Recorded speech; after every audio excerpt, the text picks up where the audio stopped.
lidi, já jsem Nerdy a vítám vás u ne vlogu, ale tagu. Protože tagy jsou velmi populární, tak jsem se jeden natočil. Tak se snažím jeden natočit a vlog bude příště, protože tak chci udělat jako první. Protože u tagu moje poprvé se dá zjistit o mě docela dost. Takže máme tu první otázku z tohoto tagu. Jaké bylo moje první slovo? Asi máma, to mě asi každý. První slovo máma. A kdo ne, tak je prostě, chápete to snad. Druhá otázka. Jaké bylo jméno tvé první nejlepší kamarádky? První nejlepší kamarádky je, jak se jmenovala?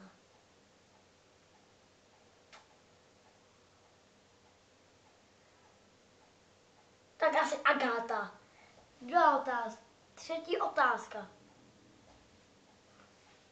Jaké bylo jméno tvého prvního domácího mazlíčka? Prvního domácího mazlíčka?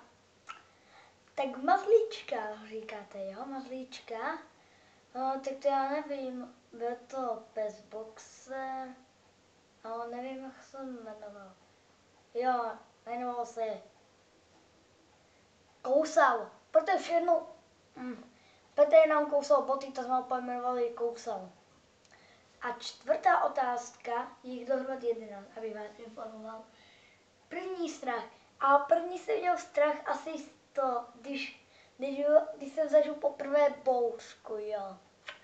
No to jsem měl poprvé strach, to mi bylo asi 1-2 roky. No, tak další otázka. První obrázek si dnes napsal. Jsem napsal Patrikovi Hlouškovi. První osoba, ne, šestka, první auto. Tak moje první auto ale já počkat, já nemám auto. Ale pokud myslíte auto, tak vám řeknu svoje první auto na dálkové ovládání. Tak jo, moje první auto na dálkové ovládání bylo asi takhle velký. Mělo takhle velkou anténu a ovladač byl asi takovej. Takže další otázka.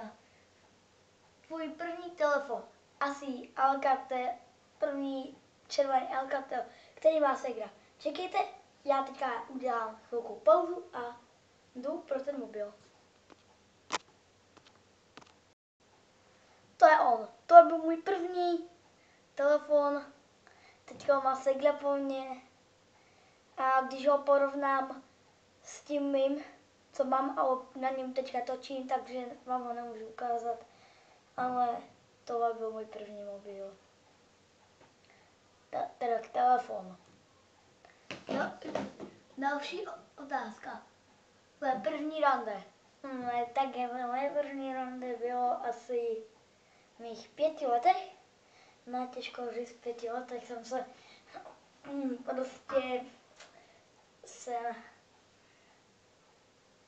Tvoje první pusa, no to bylo asi v 6 letech, jak už jsem říkala to jménem, a to s tou holkou vydrželo zhruba rok, no. A další otázka. První láska, no, její jméno bylo Adela, příjmení neřeknu. A první video na YouTube, 11. otázka, na tu otázku jsem se velmi těšil. Moje první video na YouTube je Nerdy na Megacraftu 1. A to video bude v popisku. Říkám správně. Popisku.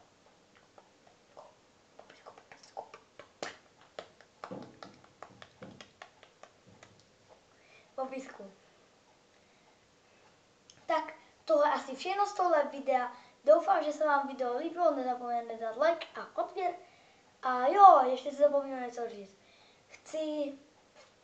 Chci udělat, že by se mohli napřiživit i můj druhý kanál NerdyGame.cz, na kterým bylo to první video, jak už jsem říkal. A takže to je všechno. A počkej, a ještě video sdílejte na YouTube, protože velká podpora a sledovanost, to je můj živel. Zdarec a chrapa.